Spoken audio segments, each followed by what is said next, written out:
+2 class account का जिहड़ा first chapter NPO ਉਹਦੇ बारे ਆਪਾਂ सारी इन्फॉर्मेशन ਆਪਾਂ ਤੁਹਾਨੂੰ देती सी। ਹੁਣ ਆਪਾਂ ਇਹਦੀ थ्योरी स्टार्ट करते हैं जिहड़ी कि मोस्ट इंपॉर्टेंट आ एंड इन्हां चीज़ां ਦਾ ਤੁਹਾਨੂੰ पता होना भी मोस्ट इंपॉर्टेंट आ। जबकि ਤੁਹਾਨੂੰ पता कि चैप्टर मोस्ट इंपॉर्टेंट आ, पेपर भी ਇਹਦੇ ਵਿੱਚੋਂ फुल मार्क्स ਦਾ होना वा ते इसलिए इनू ध्यान ना करियो, ठीक आ। सबसक्रिप्शन देखो की हुंदा वा, सबसक्रिप्शन की हुंदा पहला भी तुहानूं दस्सिया सी कि जिहड़ी अमाउंट पे करनी हुंदी आ ऑर्गेनाइजेशन दे मैंबरस ने ताकि वो मैंबरस बने रहन, ठीक आ। साल बाद उन्होंने पैसे इदा देने हुंदे आ, ठीक आ, तां ही वो मैंबर बने रह सकदे हुंदे आ। तुहानूं पता ही है ऑर्गेनाइजेशन किहड़ियां हुंदियां जिन्हां दा मेन मोटिव प्रॉफिट अर्न करना नहीं हुंदा ते इस करके फिर प्रॉफिट उन्हां नूं इनकम कित्थों होनी आ, मैंबरस तो इनकम होनी आ, क्योंकि जिहड़े मैंबर सी इहदे वो बने हुंदे आ जिहड़े कि बहुत ज़्यादा अमीर हुंदे आ, ठीक आ। इस करके वो साल बाद जिहड़े पैसे दिंदे हुंदे आ ना मैंबर बने रहण दे लई उहनूं सबसक्रिप्शन कहंदे आ।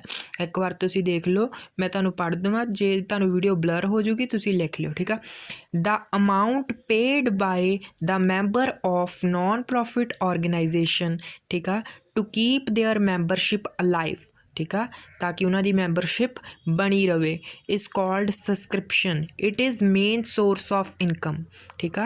ये जिहड़ी ऑर्गेनाइजेशन का मेन सोर्स ऑफ इनकम हुंदा वा, ठीक आ। ऑर्गेनाइजेशन नूं मेन इनकम इत्थों ही हुंदी आ। नैक्सट आपां देखदे हां लाइफ मैंबरशिप फीस, ठीक आ। ये ਉਹ वाले मैंबर हुंदे आ जिहड़े अपनी सारी फीस पहले ही जमा करा दिंदे आ ते ਉਹ मतलब कि अपनी पूरी जिंदगी जिहड़ी ऑर्गेनाइजेशन दे मैंबर बने रहंदे आ। This is fees paid by the person who became a member for whole life, ठीक आ। ये जिहड़ी फीस पेड कर दित्ती जांदी परसन द्वारा जिहड़े पूरी जिंदगी दे लई मैंबर बनना चाहुंदे आ। अगे देखो एंट्रेंस फीस। एंट्रेंस फीस की हुंदी आ जदों जिहड़ा नवां मैंबर हुंदा ना ਉਹ ਮੈਂਬਰ ਬਣਨ ਦੇ ਲਈ ਪਹਿਲਾਂ ਐਂਟਰੀ ਫੀਸ ਦਿੰਦਾ ਹੁੰਦਾ, ਉਹਨੂੰ ਕਹਿੰਦੇ ਹੁੰਦੇ ਆ ਐਂਟਰੈਂਸ ਫੀਸ। ਜਿੱਦਾਂ ਤੁਹਾਨੂੰ ਪਤਾ ਹੀ ਇਹ ਆਰਗੇਨਾਈਜੇਸ਼ਨ ਕਿਹੜੀ ਹੁੰਦੀ ਆ, ਨੋਨ ਪ੍ਰੋਫਿਟ ਆਰਗੇਨਾਈਜੇਸ਼ਨ ਹੁੰਦੀ ਹੈ, ਇਸ ਕਰਕੇ ਇਹ ਵੀ ਜਿਹੜੀ ਕੀ ਆ ਐਡਮਿਸ਼ਨ ਫੀਸ ਲੈਂਦੀ ਹੁੰਦੀ ਆ। ਦੇਖੋ the fees received from the members new members in addition to the regular subscription, मतलब कि पहला एंट्री फीस लैनी है फिर सबसक्रिप्शन भी लैनी है, ठीक है। एग्जाम्पल जिद्दां कि जिहड़े स्पोर्ट क्लब हो गए, ठीक है, एजुकेशनल इंस्टीट्यूट हो गए, एडमिशन फीस लैंदे हुंदे ना जिहड़े, ठीक आ, एडमिशन फीस लैंदे हुंदे ना, इनू कहंदे हुंदे आ एंट्रेंस फीस, इनू आपां एडमिशन फीस भी कह सकते हैं। अगे मोस्ट इंपॉर्टेंट हर बार पेपर च पुछया जांदा वा, वट इज़ डोनेशन। डोनेशन की हुंदा वा one of the main source of income of NPO is donation, ठीक आ।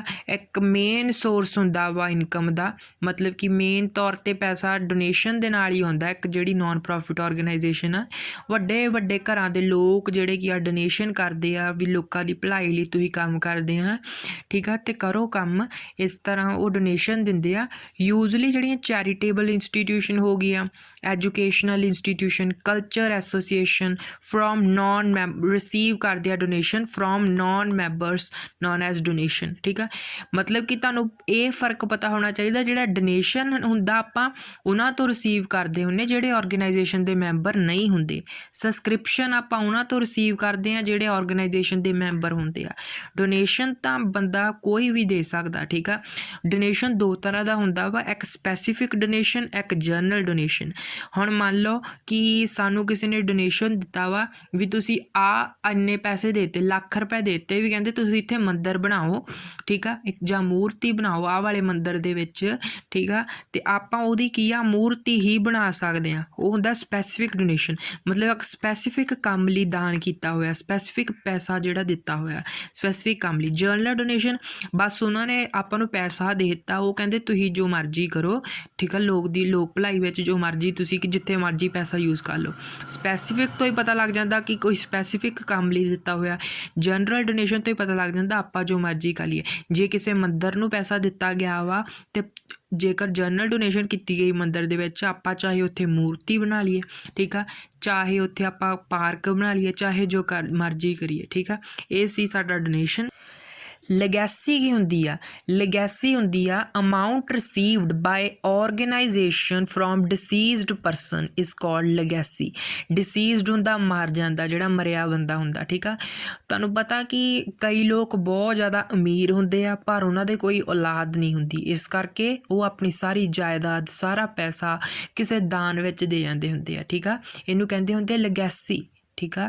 ਜਿਹੜਾ ਕੋਈ ਮਰਿਆ ਬੰਦਾ ਆਪਣਾ ਸਾਰਾ ਪੈਸਾ ਕਿਸੇ ਜਿਹੜੀ ਆਰਗੇਨਾਈਜੇਸ਼ਨ ਨੂੰ, NPO ਨੂੰ ਮਤਲਬ ਕਿ ਦੇ ਦੇਵੇ, ਅਤੇ ਉਹ ਹੁੰਦੀ ਆ ਲੈਗੈਸੀ। ਗਵਰਨਮੈਂਟ ਗ੍ਰਾਂਟ ਪਤਾ ਹੀ ਹੈ ਤੁਹਾਨੂੰ। ਗਵਰਨਮੈਂਟ ਗ੍ਰਾਂਟ ਜਿੱਦਾਂ ਕਿ ਸਕੂਲਾਂ ਦੇ ਵਿੱਚ ਗ੍ਰਾਂਟ ਆ ਗਈ, ਪਿੰਡਾਂ ਦੇ ਵਿੱਚ ਗ੍ਰਾਂਟ ਆ ਗਈ, ਜਾਂ ਕਿਸੇ ਹੁਣ ਜਿਹੜੀ ਚੈਰੀਟੇਬਲ ਇੰਸਟੀਟਿਊਸ਼ਨ, ਐਜੂਕੇਸ਼ਨ ਇੰਸਟੀਟਿਊਸ਼ਨ ਨੂੰ ਗ੍ਰਾਂਟ ਆ ਗਈ, ਠੀਕ ਆ।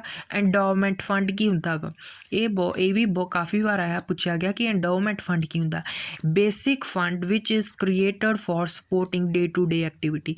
ਇਹ ਉਹ ਵਾਲਾ ਫੰਡ ਹੁੰਦਾ ਵਾ ਜਿਹਦੇ ਨਾਲ ਆਪਾਂ ਆਪਣੀਆਂ ਰੋਜ਼ ਦੀਆਂ ਐਕਟੀਵਿਟੀਜ਼ ਕਰਦੇ ਹਾਂ ਆਰਗੇਨਾਈਜੇਸ਼ਨ ਦੇ ਵਿੱਚ, ਠੀਕ ਆ। ਅਤੇ ਹੋਨੋਰੇਰੀਅਮ ਕੀ ਹੁੰਦਾ ਵਾ? ਹੋਨੋਰੇਰੀਅਮ ਹੁੰਦਾ ਵਾ ਇਹ ਆਪਣਾ ਜਿਹੜੀ NPO ਹੁੰਦੀ ਉਹਦਾ ਖਰਚਾ ਹੁੰਦਾ, ਐਕਸਪੈਂਸ ਹੁੰਦਾ ਇਹਦਾ। ਬਾਕੀ ਸਾਰੀਆਂ ਤਾਂ ਆਪਣੀਆਂ ਇਨਕਮ ਸੀ, ਹੁਣ ਇਹ ਖਰਚਾ ਹੁੰਦਾ ਵਾ। ਕਿਉਂਕਿ ਖਰਚਾ ਇਸ ਲਈ ਹੁੰਦਾ ਵਾ ਕਿਉਂਕਿ ਇਹ ਜਿਹੜਾ ਇਹਨੂੰ ਤੁਸੀਂ ਕਹਿ ਸਕਦੇ ਸਨਮਾਨ ਦੇਣਾ, ਠੀਕ ਆ। Amount paid to those people who are not regular employee but render service to the organisation, ਠੀਕ ਆ। ਹੁਣ ਦੇਖ ਲਓ, ਉਹ ਆਪਣਾ ਮੈਂਬਰ ਨਹੀਂ ਹੈਗਾ ਆਰਗੇਨਾਈਜੇਸ਼ਨ ਦਾ, ਪਰ ਉਹਨਾਂ ਨੇ ਨਾ ਮਤਲਬ ਉਹਨਾਂ ਨੇ ਸੇਵਾ ਬਹੁਤ ਕੀਤੀ ਆ, ਫਿਰ ਆਪਾਂ ਸਨਮਾਨ ਦਿੰਦੇ ਹੁੰਦੇ, ਜਿੱਦਾਂ ਕਿ ਤੁਸੀਂ ਮੇਲਿਆਂ ਵਿੱਚ ਹੀ ਦੇਖਿਆ ਹੋਊਗਾ, ਠੀਕ ਆ। ਜੇ ਕੋਈ ਜ਼ਿਆਦਾ ਪੈਸੇ ਦਿੰਦਾ ਹੁੰਦਾ ਤਾਂ ਉਹਨਾਂ ਦਾ ਸਨਮਾਨ ਕਰਦੇ ਹੁੰਦੇ ਆ, ਇਸੇ ਤਰੀਕੇ ਨਾਲ ਇਹਨੂੰ ਕਹਿੰਦੇ ਹੁੰਦੇ ਹੋਨੋਰੇਰੀਅਮ। ਅਤੇ ਤੁਸੀਂ ਹਾਲੇ ਮੈਂ ਤੁਹਾਨੂੰ ਇਹਦੇ ਵਿੱਚ ਡੀਪ ਨਹੀਂ ਦੱਸਿਆ ਹੈਗਾ, ਤੁਸੀਂ ਬੁੱਕ ਆਪਣੀ ਰੀਡ ਕਰਿਓ, ਬੁੱਕ ਤੋਂ ਥੋੜ੍ਹਾ ਮੇਨ ਗੱਲਾਂ ਤਾਂ ਇਹੀ ਆ। ਬੁੱਕ ਤੋਂ ਦੇਖਿਓ ਕਿ ਇਹ ਕਿਹੜੀ ਸਾਈਡ ਹੋਣਾ, ਅਕਾਊਂਟ ਕਿਹੜੇ ਅਕਾਊਂਟ ਦੇ ਵਿੱਚ ਕਿਹੜੀ ਸਾਈਡ 'ਤੇ ਹੋਣਾ। ਉਹ ਮੈਂ ਤਾਂ ਨਹੀਂ ਦੱਸਿਆ ਤੁਹਾਨੂੰ ਵੀ ਕਿਹੜੇ ਅਕਾਊਂਟ ਵਿੱਚ ਕਿਹੜੀ ਸਾਈਡ 'ਤੇ ਹੋਣਾ, ਕਿਉਂਕਿ ਹਲੇ ਆਪਾਂ ਅਕਾਊਂਟ ਕੀਤੇ ਨਹੀਂ, ਤੁਸੀਂ ਐਵੇਂ ਕਨਫਿਊਜ਼ ਹੋਣਾ ਹੀ, ਠੀਕ ਆ। ਤੁਸੀਂ ਆਪਣੇ ਨੋਟਸ ਵਧੀਆ ਤਰੀਕੇ ਨਾਲ, ਠੀਕ ਆ, ਇਹਨਾਂ ਨੂੰ ਐਡ ਕਰਕੇ ਵਿੱਚ ਬਣਾਇਓ। ਬਾਕੀ ਜੋ ਸਮਝਣ ਵਾਲਾ ਸੀ ਉਹ ਤੁਹਾਨੂੰ ਦੱਸ ਦਿੱਤਾ ਗਿਆ। ਥੈਂਕਸ।